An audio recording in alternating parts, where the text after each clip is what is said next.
আসসালামু আলাইকুম, আশা করি সবাই ভালো আছেন। আগামীকাল মার্কেট কেমন যেতে পারে সে বিষয়ে কথা বলবো। তার আগে আজকের মার্কেট নিয়ে একটু কথা বলবো। এরপরে গিয়ে আপনার টেকনিক্যাল ভিউ থেকে কথা বলার চেষ্টা করব। আপনার পোর্টফোলিও এখন এই ইন্ডেক্সের সাথে কি মিলিয়ে আপনার সাথে কী আচরণ করতেছে একটু উদাহরণ হিসেবে দেখানোর চেষ্টা করব। একটা স্টক নিয়ে আলোচনা করব, নাম বলা যাবে না, স্টকের আজকে হোল্ডেড আছে। আর হচ্ছে ইন্ডেক্স মার্কেটে এখন কিছু গ্রুপ বের হয়েছে, অনলাইন গ্রুপ ফেসবুক এবং ইউটিউবে। এদের ব্যাপারে সাবধান হবেন। এরা কখন বের হয়, কখন আসলে এরা আসে মার্কেটে, এটা একটা সিন্ডিকেট। এই ব্যাপারে আপনারা একটু সাবধান থাকবেন। এই বিষয়ে একটু কথা বলার চেষ্টা করবো। আশা করি পুরোটা সময় আমার সাথে থাকবেন। স্টক সাজেশন পোর্টফোলিও ম্যানেজ করার জন্য ডেসক্রিপশন বক্সে নাম্বার দেওয়া আছে, যোগাযোগ করতে পারেন। প্রথমেই বলে নেই, সতর্কীকরণ, এটি শিক্ষণীয় আলোচনা মাত্র। স্টক আমার কোনো বাইসেল নির্দেশ করে না। নিজ দায়িত্বে বাইসেল সম্পন্ন করবেন। পুঁজিবাজার ঝুঁকিপূর্ণ, জেনে শুনে বুঝে বিনিয়োগ করুন। আজকের ইন্ডেক্স আমি যদি বলি 28 পয়েন্ট মাইনাস, 666 কোটি টাকার লেনদেন। টপে যে স্টকগুলো ছিল আজকে, এগুলোর মধ্যে অচেনা অজানা কিছু স্টক ছিল যেগুলো অনেক দিন পড়ে আছে, হঠাৎ করে আজকে ভালো করলো। কেন করলো, কী কারণে করলো, কারা করলো, সেটা হচ্ছে মূল ব্যাখ্যা। ইন্ডেক্স পজিটিভ করে রাখছি স্কোয়ার ফার্মা 3.04, ব্র্যাক ব্যাংক 1.81 আর এনবিএল 0.92। আমি এই মুহূর্তে ইন্ডেক্সের সাপোর্ট জোনটা আমি এটাকেই ধরবো, এই জায়গাটাকেই ধরবো, এটুকুই। এরপরে যদি বলি আমরা আসলে আজকে যা করছে এর থেকে যদি কম হতো সেটা আরেকটু পজিটিভ, মানে ভালো হতো আর কি। সেটা হয় না আজকের মার্কেট নিয়ে এটুকুই। আমি বিনিয়োগকারীদেরকে বলবো একটু ওয়েট করার জন্য, অবশ্যই একটু ওয়েট করা উচিত। এরপর আমি টেকনিক্যাল ভিউ থেকে যদি বলি, আপনারা দেখতে পাচ্ছেন হিস্টোগ্রামের বারটা আরও লাল হয়েছে, আরও বড় হয়েছে। এটা অবশ্যই নেগেটিভ সিগন্যাল। ম্যাকডিতে দেখতে পাচ্ছেন নেগেটিভ সিগন্যাল দিয়ে রাখছে। আর আরএসআই 56 অনেক কমে গেছে, বাড়ার সুযোগ আছে। সব কিছু মিলিয়ে মার্কেটকে এই মুহূর্তে দেখাটাই হচ্ছে, মানে দেখাই উচিত। এর বাহিরে অন্য কোনো নতুন করে মানে আমি যদি বলি পজিটিভভাবে মার্কেটকে এখনও চিন্তা করার সময় হয় নাই। একটু ওয়েট করা উচিত, আমি এটুকুই বলবো। ইন্ডেক্স আজকে যে অবস্থায় আছে, আসলে আমি প্রত্যাশা করি এরকম ইন্ডেক্স লাল হোক, সমস্যা নাই, কিন্তু ইন্ডেক্সগুলো যদি এমন হয়, এটা একটু পজিটিভ সাইন দিতে পারে, মানে মার্কেটকে আবার ঘুরে যাওয়া। তবে হ্যাঁ, মার্কেট অনেক কারেকশানের ব্যাপার যেটা, সেটা হওয়ার সম্ভাবনা কম। আর দু একদিন যদি ইন্ডেক্স পজিটিভও করে, তাও ইন্ডেক্সকে মানে এর মানে আবার পরে পজিটিভ করবে, ব্যাপারটা এমন নয়। একটু মানে সময় দেওয়া উচিত এই মুহূর্তে মার্কেটকে। আগামীকাল মার্কেট সম্পর্কে একটু সাবধানতা অবলম্বন করবেন আমি বলবো এই মুহূর্তে। আগামীকালকে কেন, মানে আমি বলবো যে আপনারা এখন একটু সাবধান হন। নতুন করে কোনো স্টকে পজিটিভভাবে চিন্তা করার আগে একটু সাবধানতা অবলম্বন করবেন। আগামীকাল মার্কেট নিয়ে এটুকুই আমার কথা। টেকনিক্যাল ভিউ থেকে আমি বললাম। এখন পোর্টফোলিও, এটা ইম্পর্টেন্ট বিষয়। আপনার হাতে যে স্টকগুলো আছে, এই ইন্ডেক্স হচ্ছে, এটা ইন্ডেক্স আপনি যদি 6700-তে থাকেন, 6700-তে এখন হচ্ছে 5300, হ্যাঁ, এখানে যদি থাকেন, তাহলে বেশিরভাগ ক্ষেত্রে আপনার পোর্টফোলিওটা হচ্ছে এরকম। যেমন এ নামের একটা স্টক আপনি 5 লাখ টাকা কিনছেন, 40% লস। বি নামের একটা 3 লাখ টাকা, 30% লস। সি নামের একটা 4 লাখ টাকা, 25% লস।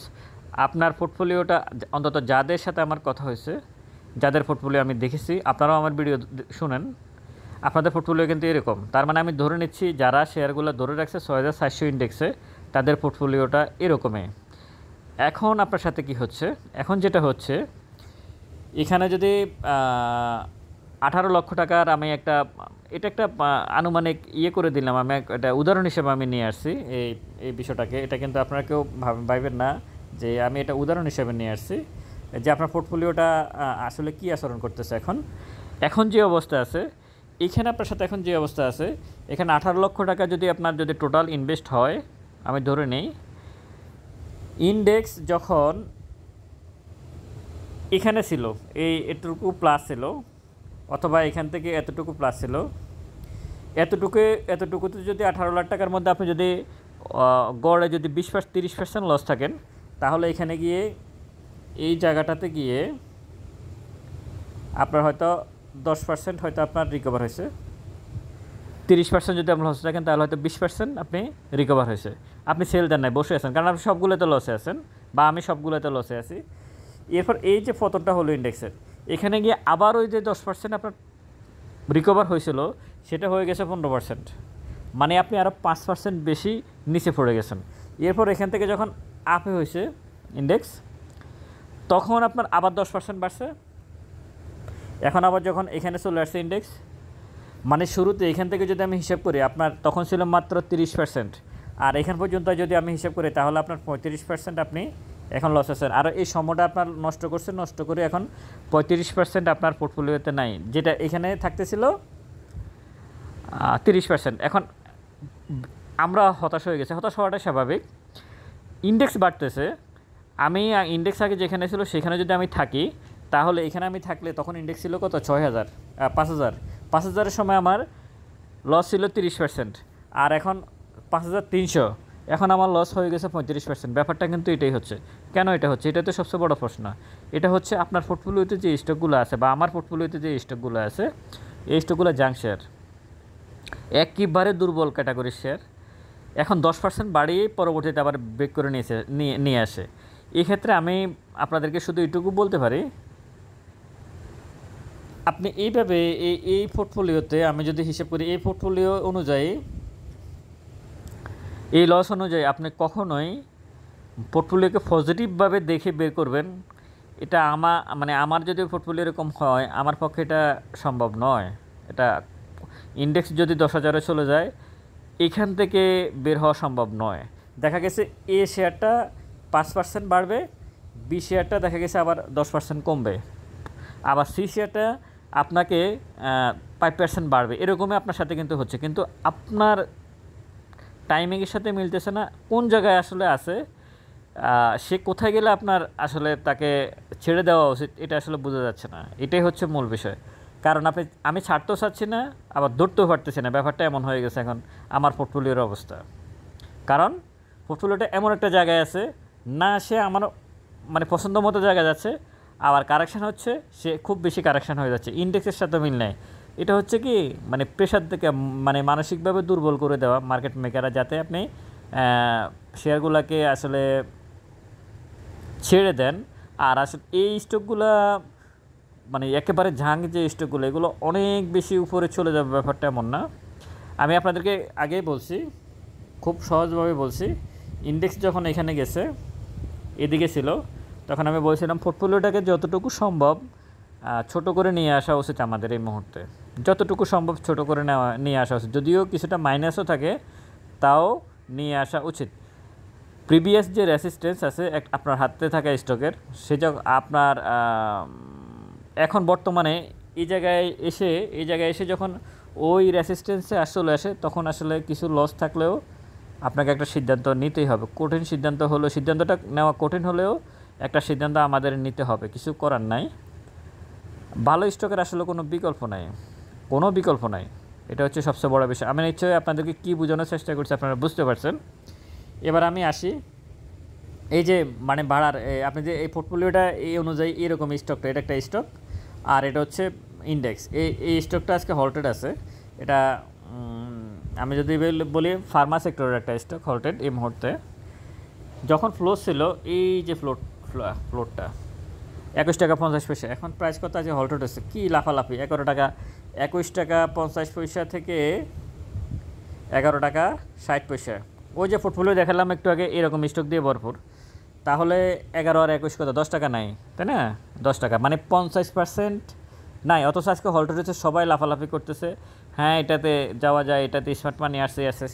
এখানেও কিন্তু স্মার্ট মানি ছিল, এখানেও লাফালাফি করছিল, এখানেও লাফালাফি হয়েছে, এখানেও হয়েছে, এখানে হয়তো হয়েছে, এখানে হওয়ার পরে এখানে লস করছে, এখানে হওয়ার পরে এখানে লস করছে, এখানে হওয়ার পরে এখানে লস করছে, এখানে হওয়ার পর আবার এখানে লস করছে। এখন আবার খুব আগের ইতিহাস ভুলে গেছে, এখান থেকে যা হয় সেগুলো ভুলে গেছে। পোর্টফোলিওগুলো সেল দিয়ে, মানে যারা ট্রেডার তারা কিন্তু বসে নাই, যারা ইনভেস্টর মানসিকতা আছে তারা কিন্তু হয়তো এখনও বসে আছে।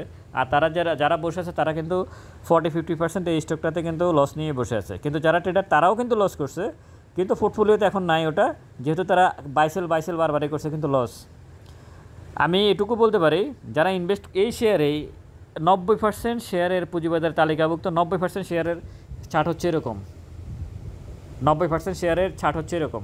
ঠিক এই ছাড়টা যেমন আজকে যে স্টকটা হল্টেড করলো, 90% শেয়ারের ছাড় এরকম। যারা ধরে রাখছে 2 বছর ধরে শেয়ার, তারা 50 থেকে 60% এখনও লসে আছে, এখনও লসে আছে, এখনও লসে আছে।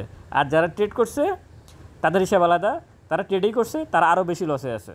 তারা হয় বাইরের থেকে টাকা নিয়ে আসতে হয়েছে, আর নয় এগুলো ট্রেড। কারণ ইন্ডেক্স যখন ডাউন ট্রেন্ডে থাকে, এইখানে এটা হচ্ছে ইন্ডেক্সের সাথে তার মিল আছে। দেখেন ইন্ডেক্স যখন ডাউন ট্রেন্ডে থাকে, এভাবে যখন ডাউন ট্রেন্ডে থাকে, সে যতই এখানে মানে স্মার্টনেস দেখাক না কেন ট্রেডার, সে ঠিকই এখানে ধরা খাইছে, ভয়ঙ্করভাবে ধরা খাইছে, কোনো সন্দেহ নাই এবং কোনো সন্দেহ নাই। তো সুতরাং আপনারা সাবধানতা অবলম্বন করবেন। মানে একটা স্টক প্রাইস বাড়লেই তার অতীত ইতিহাসটা বেশি দূরে যাওয়ার দরকার নাই, 2 বছর আগের গল্পটা হিসাব করলে হয়ে যাবে। একজন বলছিল আমাকে এখানে যে আপনি 2 বছর 3 বছর আগে যান কেন, আপনি এখন বর্তমানে দেখেন। হ্যাঁ, তো সুতরাং এই মানে এদের থেকে দূরে থাকবেন। আর এই গ্রুপটা কারা, এখন নতুন করে ব্লক ট্রানজ্যাকশন, এটা হচ্ছে ইন্ডেক্স। এই স্টকটা নেই আমার এটুকুই বলা। সুতরাং আপনার সাবধানতা অবলম্বন করবেন। আর ইন্ডেক্স, এটা হচ্ছে ইন্ডেক্স নিয়ে আমি যদি বলি, এই সময় থেকে এই সময় মার্কেটে কোনো মানে অনলাইন পোর্টালগুলোতে কোনো সিন্ডিকেট ছিল না, মানে গ্রুপ বের হয় না। আর ওরা ফালাই গেছিলো, ওরা যে অঞ্চলে শীত থাকে ওইখানে চলে গেছিলো, গিয়ে ওইখানে কাঁথা কম্বল নিয়ে ঘুমাইছিল। একটু বাড়ছে আর তখন লাফালাফি শুরু করছিল।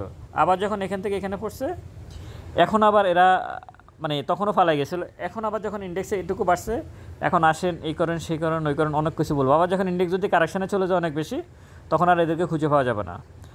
এই ধরনের গ্রুপ থেকে আপনারা সাবধান হবেন। এরা হচ্ছে অতিথি পাখির মতো আসে, ইন্ডেক্স যখন বাড়ে তখন এরা অনেক কিছু জানে, এরকম একটা ভাব ধরে আসে। আসার পরে যখন ইন্ডেক্স পড়া আরম্ভ করে আসতে তারা চলে, এরা আসলে সব বুঝে। এরা আপনাদের এখন নতুন করে একটা ব্লক ট্রানজ্যাকশানের ব্যাপার, আমাকে গত 5 দিন ধরে অনেকে ফোন দিয়েছেন এই বিষয়টা কি, মানে গ্রুপে আসতেছে ব্লকে কত টাকা লেনদেন। মানে বিষয়টা হচ্ছে কি, ব্লকের ট্রানজ্যাকশান হচ্ছে, ব্লক নিয়ে আলাদা ভিডিও করা আছে আমার এখানে, ব্লক নিয়ে ভিডিও করা আছে। বাংলাদেশ, ভারত, পাকিস্তান, ওদের পুঁজিবাজারের সাথে আমেরিকা এবং ওদের পুঁজিবাজারের সাথে আমাদের পুঁজিবাজার তারতম্য কী, এক ভাই বলছিলেন। ওই বিষয়টারও ভিডিও দেওয়া আছে, সমস্ত কিছু এখানে 1,500-এর উপরে ইউটিউব চ্যানেলে ভিডিও দেওয়া আছে, সমস্ত কিছু মোটামুটি দেওয়া আছে পিছনে, ওখানে খুঁজলে সব কিছু পেয়ে যাবেন। এটা হচ্ছে কথা। আর আমি কি বলে বিনিয়োগকারীদেরকে এটুকু বলবো যে আপনারা এই ধরনের গ্রুপ থেকে নিরাপদ দূরত্ব হাত মেপে 1000 হাত দূরে থাকবেন। এরা সবসময় ছিল, এরা সবসময় থাকবে। এখন তো আরও মিডিয়ার যুগ, এরা আসলে আরও অনেক বেশি আপনাদের উপর মানসিক প্রভাব বিস্তার করতে পারে, আপনার চিন্তা ভাবনাটাকে নষ্ট করে দিতে পারে। আপনি একটা ট্রেন্ডে আছেন, আপনি একটা সময়ের মধ্যে আছেন, আপনি আপনার ক্যাশ টাকা নিয়ে, এটা একটা গ্রুপ, এই গ্রুপ থেকে আপনাদেরকে সাবধান হতে হবে। সহজ কথা হচ্ছে এটা, বিভিন্নভাবে বলবে। জাংশন নিয়ে যেই কথা বলুক তাকে আপনি সন্দেহ করবেন, আমি বললে আমাকেও সন্দেহ করবেন। জাংশন নিয়ে তারাই কথা বলে যারা ওইখানে নিজেরাই আটকে আছে, তারা চাচ্ছে আপনিও ওইখানে এন্ট্রি নেন, নিয়ে এটা একটা ডিমান্ড ক্রিয়েট করেন, তারপর সে আপনাকে ফালাই দিয়ে বের হয়ে যাবে। এটা আপনার সাথে থাকা আপনার পাশের ভাই আপনার সাথে এটা করতে পারে, সেও করতে পারে। সুতরাং এখানে আপনি, এদের হচ্ছে অদৃশ্য একটা শক্তি, জিনের মতো কাজ করে। জিন আছে না, জিন জাতি, এরা দেখা যায় না, ছোঁয়া যায় না, কিন্তু অনুভব করা যায়। এরা এরকম জাতি। এরা পুঁজিবাজারের সমস্যা হচ্ছে আপনার সমাজে আছে না এলোমেলো লোকজন, তাদেরকে আপনি চিহ্নিত করতে পারেন, এ ভালো এ খারাপ, এর সমস্যা এটা, এই সমস্যা আছে, ওর এই সমস্যা আছে। এইখানে আপনি কিছু অনুভব করতে, এখানে শুধু আপনি অনুভবও করতে পারবেন, ওখানে আপনি আঙ্গুল দিয়ে দেখাতে পারবেন। এখানে আঙ্গুল দিয়ে দেখানোর সুযোগ নাই, এখানে শুধু আপনি অনুভব করবেন। এটাকুই জিনের মতো আসবে, আপনাকে নিশ্চয় করে দিয়ে আবার চলে যাবে। সুতরাং যে স্টকের কোনো ডিভিডেন্ড নাই তার কোনো প্রাইস নেই, যে স্টক কোনো ডিভিডেন্ড দেয় না তার কোনো প্রাইস নেই, সহজ কথা। সুতরাং এখানে অ্যানালাইসিসের কোনো বিষয় নাই, আশা করি বুঝতে পারছেন। সুতরাং এই চক্র থেকে আপনারা নিরাপদ দূরত্ব বজায় রাখবেন। আর আগামী দিনের মার্কেট সম্পর্কে আমি যদি বলি, একবারে পরিষ্কার কথা, সাবধানতা অবলম্বন করবেন, ভালো থাকবেন। এতক্ষণ পর্যন্ত আমি যে কথাগুলো বলছি সবগুলা সতর্কীকরণটা দিয়েই শেষ করি। এটি শিক্ষণীয় আলোচনা মাত্র। স্টক আমার কোনো বাইসেল নির্দেশ করে না, নিজে এতে বাইসেল সম্পন্ন করবেন। পুঁজিবাজার ঝুঁকিপূর্ণ, জেনে শুনে বুঝে বিনিয়োগ করুন। ভালো থাকুন। স্টক সাজেশন এবং পোর্টফোলিও ম্যানেজ করার জন্য ডেসক্রিপশন বক্সে নাম্বার দেওয়া আছে, যোগাযোগ করতে পারেন। আসসালামু আলাইকুম।